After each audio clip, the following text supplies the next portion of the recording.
हमें दिखाया जाता है मिथिला में पड़ा अकाल। यहाँ सालों से बारिश नहीं हुई है और लोगों के पास खाने के लिए कुछ भी नहीं।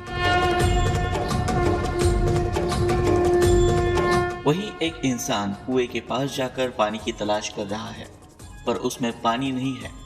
तभी वो देखता है कि दूर से गाड़ियों का जखीरा आ रहा है।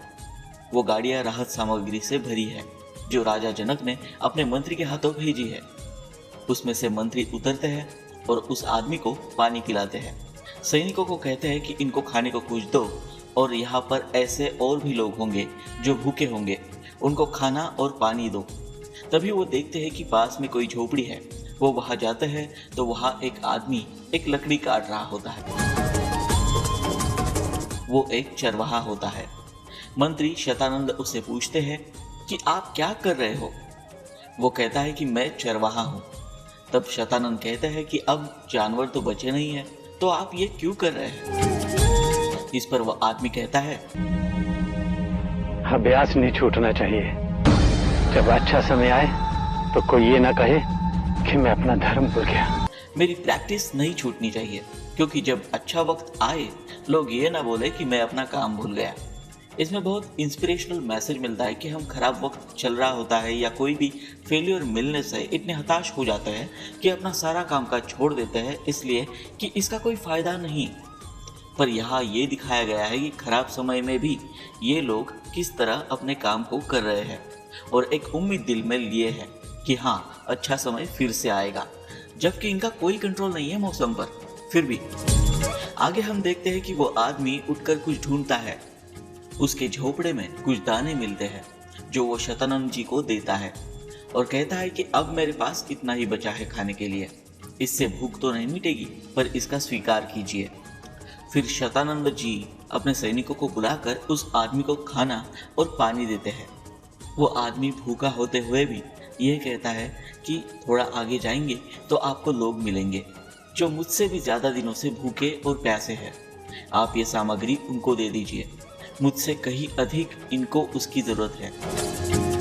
तब शतानंद कहते हैं कि ऐसे समय में भी एक साधारण चरवाहे में इतनी करुणा, इतना प्रेम, ये केवल राज ऋषि जनक के राज्य में ही संभव है। आप जैसे व्यक्ति के वजह से राज ऋषि का सम्मान है। तब वो आदमी कहता है कि जब तक राज ऋषि है, हमारी आशा जीवित है। वो मिथिला को इस संकट से अवश्य निकालेंगे। जस्ट इमेजिन, जिस राज्य के लोग खुद से ज्यादा दूसरों के बारे में सोचते हैं, उस राज्य का राजा कैसा होगा। और शायद इसीलिए राजा जनक को राज ऋषि कहा जाता है, क्योंकि वो राजा होते हुए भी ऋषि जैसे थे। दूसरे सीन में हमें दिखाया जाता है मिथिला का राजभवन। राजा जनक अपने राज्य के लोगों की चिंता में डूबे हुए हैं। वहां रानी सुनैना उनसे पूछती है कि आप अकेले क्यों बैठे हैं? अकाल के 12 सालों में भी आप कभी ऐसे अकेले में अंधेरा करके नहीं बैठे, और ना ही आपके रूटीन में कोई बदलाव आया। आपको राज ऋषि कहते हैं सारे। राजा ऐसी सिचुएशन में हार सकता है, पर क्या ऋषि भी हार मान लेगा? क्या मिथिला की प्रजा ने भी ये समझ लेना चाहिए कि आपने आशा छोड़ दी है, क्योंकि आपसे ही उनकी आशा जीवित है। कुछ देर बाद सुनैना कहती है कि जानते हो, मुझे क्या लगता है, इस अकाल का कारण मैं हूँ। क्योंकि रानी सुनैना का कोई बच्चा नहीं था और उनको लगता है कि उनकी कोख का सोनापन ही मिथिला के दुर्भाग्य का कारण है। वो राजा जनक से दूसरी शादी करने के लिए कहती है, जिससे उनको बच्चा होगा और मिथिला का संकट भी टल जाएगा। इस पर राजा कहते हैं कि आपको ना ऐसे विचार शोभा देते हैं, ना ऐसे शब्द। अगर ये सच है कि हमें बच्चा ना होना ही मिथिला में आए अकाल का कारण है, तो मैं भी इसमें बराबर का भागीदार हूँ। लाइफ के सुख दुख में सहभागिता है हमारी। आपका प्यार और फीलिंग्स ही इस राज ऋषि की ताकत है। ऐसी बातें करके मुझे कमजोर ना करो। भगवान ने हमें एक नहीं, बहुत सारे बच्चे दिए हैं हमारे प्रजा के रूप में, और इसी प्रजा का दुख दर्द दूर करने के लिए मैं गुरु अष्टावक्र से मिलने जाऊंगा। तभी उनका छोटा भाई आकर ये बताता है कि अयोध्या के महाराज दशरथ ने जो राहत सामग्री भेजी थी वो प्रजा में बांट दी है, और आपकी तरफ से उनका आभार भी व्यक्त कर दिया है।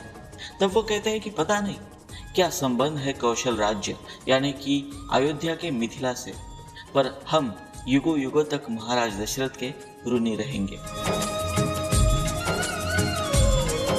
उसके बाद हमें दिखाया जाता है राजा जनक गुरु अष्टावक्र से मिलने जाते हैं। गुरु अष्टावक्र कहते हैं कि भगवान शिव के प्रति आस्था अच्छी बात है, पर साथ में कर्म भी आवश्यक है।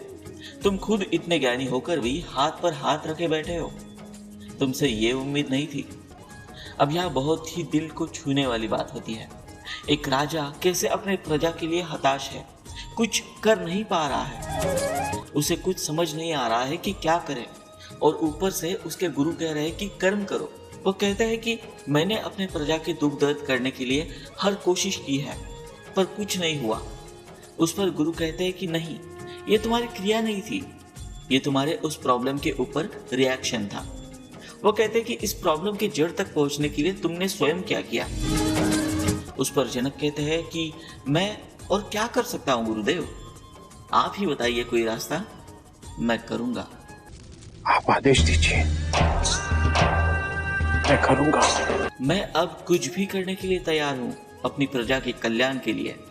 तब गुरु अष्टावक्र कहते हैं कि तुमने अभी तक खेत जोतना क्यों आरंभ नहीं किया राजन?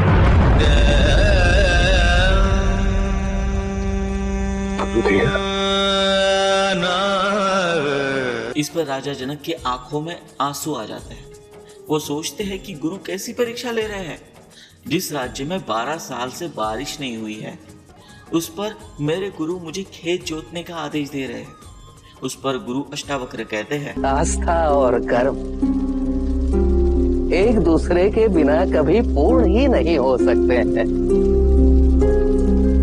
और जहाँ आस्था होती है वहाँ संशय नहीं होता, संदेह नहीं होता, वहाँ तो केवल विश्वास होता है। और कर्म करने में संकोच कैसा? सच ही तो है, आस्था और कर्म दोनों एक दूसरे के बिना पूरे नहीं होते। अगर आपको विश्वास है तो आप कर्म करोगे, या फिर कर्म करोगे तो विश्वास प्रबल होगा ही। जहां आस्था होती है वहां किसी भी प्रकार का डाउट नहीं होता, वहां सिर्फ विश्वास होता है। आप भी इस सीन को अपने लाइफ से रिलेट करके देख सकते हैं कि आपके लाइफ में आए प्रॉब्लम्स से निकलने के लिए आपने क्या किया है, या वो बस उसके लिए रिएक्शन था। मच्छर काटने पर इंसान उस जगह खुजाता ही है, आंख में कुछ चला जाए तो आंखें बंद होती ही है। वैसे ही लाइफ में कोई प्रॉब्लम आने से हम टेंशन में आ ही जाते हैं, सोचते हैं कि अब क्या होगा। वैसे ही आप सोचो कि अपने लाइफ के प्रॉब्लम्स की जड़ ढूंढने और उस प्रॉब्लम को खत्म करने के लिए आपने क्या किया, और कर्म करने में संकोच कैसा। स्वर्ण का हल बनवाओ जनक, स्वर्ण का हल बनवाओ, और उस हल से जब तुम खेत जोतना आरंभ करोगे तो ईश्वर के प्रति तुम्हारा अखंड विश्वास समस्त प्रकृति में प्रसारित हो जाएगा, और ऐसे विश्वास के समक्ष तुम्हारे कर्मों से प्रसन्न होकर प्रकृति स्वयं प्रकट हो जाएगी, तुम्हारे संकट दूर करने के लिए। करूंगा, अवश्य करूंगा गुरुदेव। जब गुरु अष्टावक्र ने जनक से कहा था सोने का हल बनाकर जोतने के लिए, तो वो सोना स्टैंड करता है मन के विश्वास के लिए, इच्छा शक्ति के लिए। हल प्रतीक है आपके कर्मों का, और भूमि प्रतीक है आपके मस्तिष्क का। और जब भूमि से सीता का प्राकट्य होता है, वो प्रतीक है आपकी शक्ति का। और राजा जनक निकल पड़ते हैं सोने का हल बनाने के लिए, जहां रानी सुनैना अपने सारे गहने उतारकर सोने का हल बनाने के लिए दे रही है। राजा जनक कहते हैं कि मेरा ये आखिरी प्रयास है, अगर इसमें भी मुझे सक्सेस नहीं मिली तो मैं इसको भगवान का इशारा समझकर राजपाट त्याग दूंगा। हो सकता है नए राजा के आने से राज्य के दिन बदल जाए। हल तैयार होने के बाद राजा जनक हल लेकर बंजर खेतों की तरफ निकल पड़ते हैं। सभी प्रजा के लोग उनके साथ निकल पड़ते हैं। जैसे ही वो खेत जोतना शुरू करते हैं, थोड़ी देर बाद उनका हल अटक जाता है, जहाँ एक टोकरी होती है, और उस टोकरी में मिलती है एक छोटी सी न्यूबॉर्न बेबी, मतलब नवजात शिशु। और तभी बादल गरजते हैं और बारिश होने लगती है। यहाँ हम देखते हैं कि राजा जनक ने पूरे आस्था के साथ अपने कर्म को किया, तब भगवान को उसकी सुननी ही पड़ी। और यहाँ एक बात और हुई, जो इंसान उसकी प्रजा के लिए इतना सोचता है, उसके लाइफ में भी एक बच्चे की एंट्री हुई। स्वयं प्रकृति उसकी बेटी बनकर सामने आई। यहाँ एक मैसेज दिया है कि अगर हम खुद से ज्यादा दूसरों की सोचे तो अपना भला भी होना ही है, क्योंकि जो बोया जाता है वही उगता भी है। पर कलयुग में हम चाहते हैं कि दूसरों से पहले खुद का अच्छा हो, और सभी इसी भागदौड़ में पड़े हैं। हम ये भूल जाते हैं कि हम सब एक ही भगवान की संतान है, एक ही शक्ति के अंश है, एक ही शरीर है। अगर दाएं हाथ में दर्द हो तो बायां हाथ सुखी कैसे रह सकता है? उसका दर्द पूरे शरीर को सहन करना ही पड़ेगा।